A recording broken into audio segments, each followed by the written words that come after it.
Hello વિદ્યાર્થી મિત્રો, કેમ છો બધા? મજામાં ને? મારી આ યુટ્યુબ ચેનલમાં આપ સૌનું સ્વાગત છે. તો આજે આપણે જોઈશું 11th સાયન્સ ચેપ્ટર 4 રાસાયણિક બંધન એન્ડ આણ્વીય રચના. આજનો આપણો ટોપિક છે VSEPR સિદ્ધાંતની મુખ્ય અભિધારણાઓ. તો જો અણુનો આકાર મધ્યસ્થ પરમાણુની આસપાસની સંયોજકતા કોષ ઇલેક્ટ્રોન યુગ્મની સંખ્યા પર આધાર રાખે છે. અણુ ખરો, હવે એનો આકાર ખરો ને શું છે ખબર? આસપાસની સંયોજકતા ઇલેક્ટ્રોન યુગ્મની સંખ્યા પર. હવે આ અણુ હોય તો હવે એની આજુબાજુ કેટલા પરમાણુ હોય, આવી રીતના આમ શું છે, આ ઇલેક્ટ્રોન યુગ્મ હોય ને આના સંયોજકતા ઇલેક્ટ્રોન યુગ્મ હોય ને એની સંખ્યા પર આધાર રાખે. 2 હોય, આનાય 2 હોય તો આમ આ રીતના બને, આવી રીતના બને કે આવી રીતના બને એમ. તો આનો છે ને એ આ બંને ઉપર આધાર રાખે છે. પછી બીજું કે આ ઇલેક્ટ્રોન યુગ્મ અપાકર્ષણ કરશે કારણ કે તેમના વાદળ ઋણભારિત છે. આ શું છે? આ ઇલેક્ટ્રોન યુગ્મો અપાકર્ષણ કરશે એટલે કે એકબીજાનું વિરુદ્ધ. કેમ? કારણ કે એના વાદળો કેવા છે? ઋણભારિત એટલે કે ઋણ છે.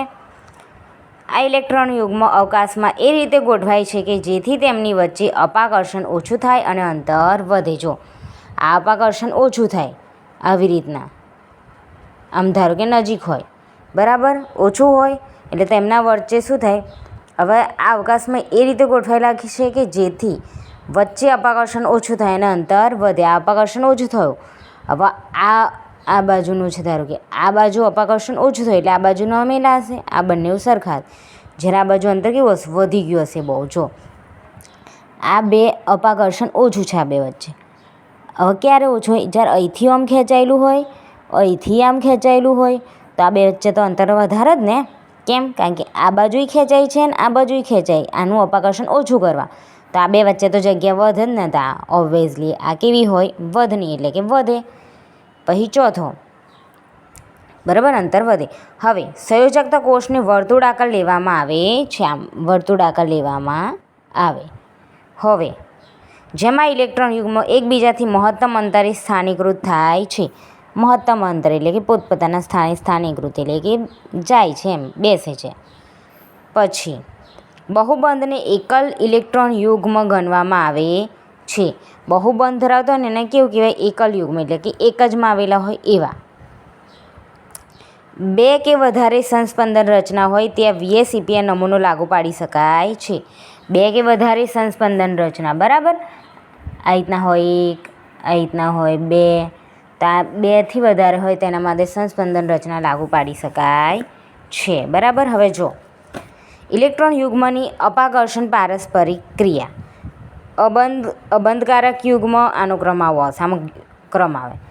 બોન્ડ અબંધકારક યુગ્મ ગ્રેટર ધેન, હવે શાના કરતાં ઊંચા છે? અબંધકારક યુગ્મ, બંધકારક યુગ્મ. હવે એના કરતાં તો ઊંચા છે. હવે આ બે કેના કરતાં ઊંચા? બંધકારક યુગ્મ અને બંધકારક યુગ્મ કરતાં. હવે અબંધકારક ઇલેક્ટ્રોન યુગ્મ બંધકારક ઇલેક્ટ્રોન યુગ્મ કરતાં વધારે જગ્યા રોકે છે. અબંધકારક હોય ને જે બંધમાં ભાગ ના લે એ ઇલેક્ટ્રોન યુગ્મ બંધકારક ઇલેક્ટ્રોન યુગ્મ કરતાં વધારે જગ્યા રોકે છે. જો આ ધારો કે બંધકારક છે, કેમ? કારણ કે બંધ બનાવે છે ને આ અબંધકારક છે, બરાબર.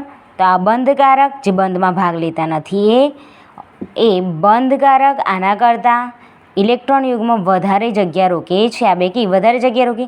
હવે આ બંધ બનાવ્યો તો કેટલી ઓછી જગ્યા, અહીં દેખાડ, આ બંધ બનાવ્યો તો કેટલી ઓછી જગ્યા રોકે. જ્યારે આના ઇલેક્ટ્રોન હોય તો આ તો કેટલી બધી વધારે જગ્યા રોકે, બરાબર. આ બંધ બનાવતા નથી એટલા માટે. પરિણામે શું આવે? પરિણામે આદર્શ આકાર અને અણુમાં બંધ કોણીય ફેરફારો જોવા મળે છે. પરિણામે આદર્શ આકાર અને અણુમાં બંધ કોણીય ફેરફાર જોવા મળે છે, બરાબર. આદર્શ આકાર ધરાવે કે બરાબર છે આવો આકાર એમ. હવે જો 114 પેજ નંબર 115.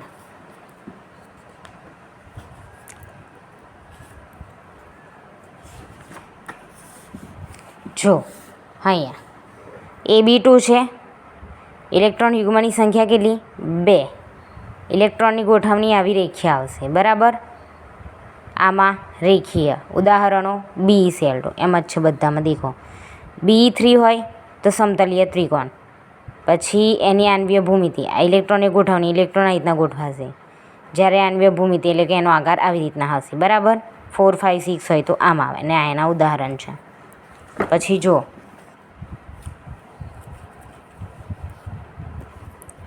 આ બાજુ હવે જો બંધકારક યુગ્મની સંખ્યા અને અબંધકારક. જો બંધકારક એટલે કે બંધમાં ભાગ લેજો, આ 2 લીધો છે. અબંધકારક એટલે કે ઈ કહેવાય, ઈ જે આવી રહ્યો આ બંધમાં ભાગ લેતો નથી, બરાબર. જો બંધકારક એટલે બી ગણવાનું, અબંધકારક એટલે ઈ ગણવાનું, બરાબર. તો આમાં બંધકારક કેટલા?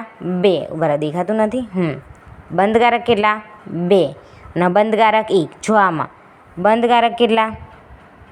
3 છે એટલે 3. અરે હા 3 જ છે. અને ઈ એટલે 1. હવે આમાં જો AB2 E2 આમાં શોર્ટ છે. બંધકારક એટલે બી ને અબંધકારક એટલે ઈ. તો બંધકારક કેટલા થશે? 2 ને અબંધકારક 2. જો આમાં આવી રહ્યા આ બંધકારક છે, આ બંધકારક છે, જે બંધ બનતા નથી. આનો આકાર કેવો? વળેલો.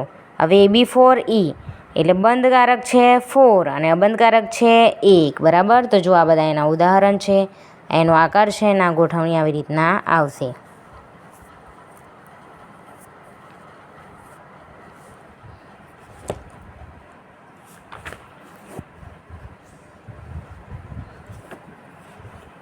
તો જોઈ લો, આજે આપણે આ ચલાવ્યું VSEPR સિદ્ધાંતની મુખ્ય અભિધારણાઓ, ઇલેક્ટ્રોન યુગ્મની અપકર્ષણ પારસ્પરિક ક્રિયા.